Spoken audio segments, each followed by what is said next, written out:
This video continues from part 3 where we discussed the quantum world. Now if you haven't viewed that, then you'll need to view it before this one.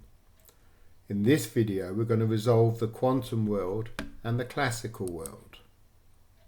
So in the last video we discussed the problem of quantum uncertainty and used the example of Schrödinger's cat. Now, resolving this conflict between the classical world and the quantum world is a very complex issue, but let's have a look at some main theories to attempt to explain this.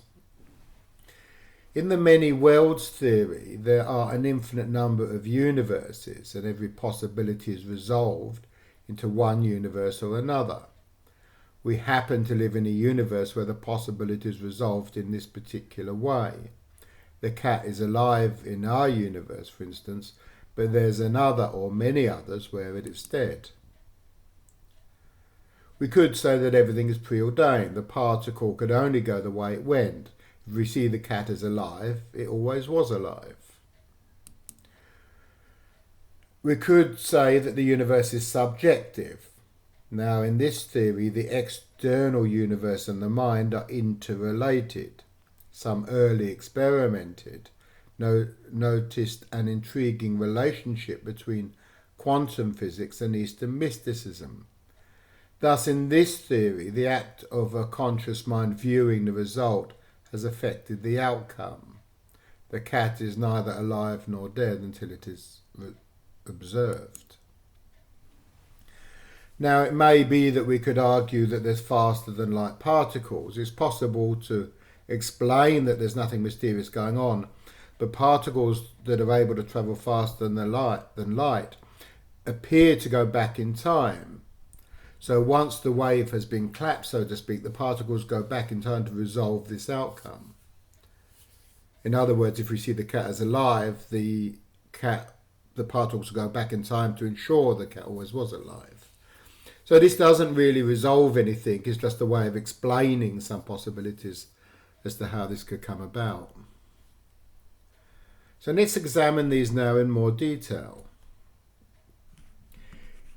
In the many worlds theory, we previously showed that we can construct a one-dimensional line from points, a two-dimensional plane from one-dimensional lines, a three-dimensional object from two-dimensional planes, like stacking sheets of paper to form a block, and the four-dimensional space-time continuum is formed from three-dimensional worlds. So if we take this logic out to the fifth dimension, we get the many worlds theory. In this version, our super-universe in 5 dimensions is made up of stacked space-time continua. So just as each three-dimensional world differs very slightly with each time slice, each space-time continuum differs very slightly with each possible outcome. In one, the photon went through the left slot, in another, it went through the right slot. Of course, it's possible that a photon could pass through no slits or bend around the outside, and each of these would result in a possible world. The number of parallel worlds or universes is mind-boggling. Presumably, every time a particle interacts with another, there's a complete new universe created. In our example of Schrödinger's cat, the cat is alive in one universe and dead in another. So one problem with this theory is that there's no evidence for the almost infinite number of universes that would exist. It also raises the question of the relationship between ourselves in this universe and ourselves in parallel universes. Now, it appears to be a mathematical sleight of hand to attempt to resolve the uncomfortable dependency of the observer that some of the other theories result in. We could argue that everything is preordained. We can postulate the fifth dimension without a many worlds theory. In the case of our two-dimensional world, we have what is very similar to a piece of paper with writing or diagrams on it. From the standpoint of the third dimension, we can see all or any part of the paper. It's laid out for us in the same way we can see any aspect of our four-dimensional space-time continuum from the standpoint of the fifth dimension. We may ask in this case whether we have free will. Taken from the standpoint of a four-dimensional universe, which is what we live in, we have free will. At every moment of any time, we can make the decision as to what we're going to do next. From the standpoint of a fifth-dimensional universe, we don't. If we could travel in the fifth dimension, we would have access to everything in the past and the future. Time as we know it would not exist. It would be like opening a book at any point and finding out what somebody's going to do in the future. In this regard, we're like a two-dimensional insect who's unaware of the third dimension. Now, we could argue that the universe is subjective. This is a derivation from what is known as the Copenhagen interpretation of Heisenberg's uncertainty principle, and implies that any reality is not sealed, that is, the wave is not collapsed, to use the technical term, until it is established by a conscious observer. In our example of Schrödinger's cat, not only do we not know if the cat is alive or dead until we look, but also the cat is neither alive nor dead until we look. Consider the situation we looked at earlier in the two-dimensional universe, where we removed the pencil off the paper and brought it down elsewhere. To the two-dimensional creature, the pencil disappeared and then reappeared.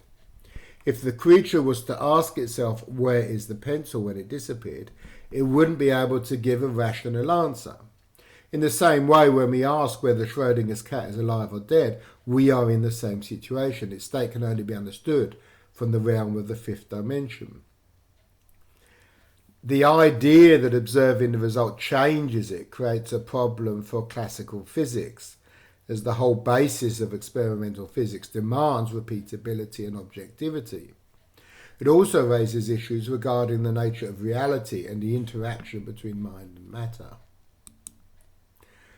Now, Einstein's theory of relativity states that a particle can't pass through the light speed barrier.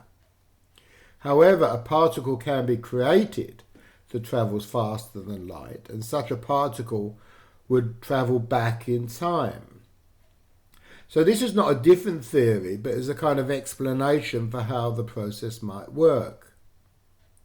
It's worth noting that a definition of intelligence is that it denotes the ability to predict the outcome of an action.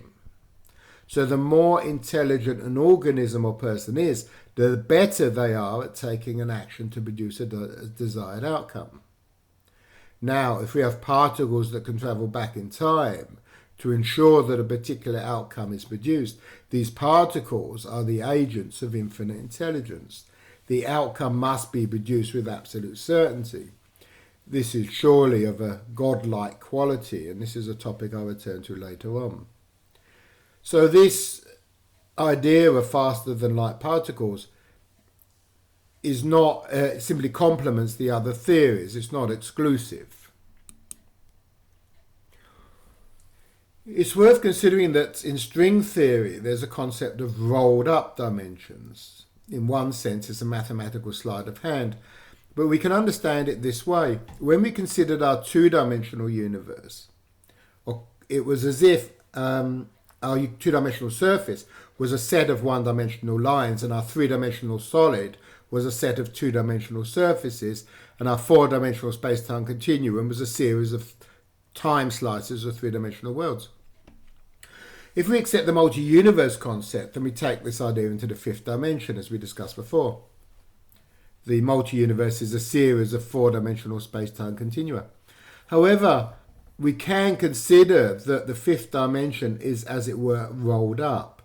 It exists outside of our four-dimensional universe, but there is still only one space-time continuum. We don't need to accept the idea that there's necessarily multi-universes, multi-dimensional universes. Now, in the next part, we're going to be looking at gravity, entropy, and intelligence in 5 dimensions.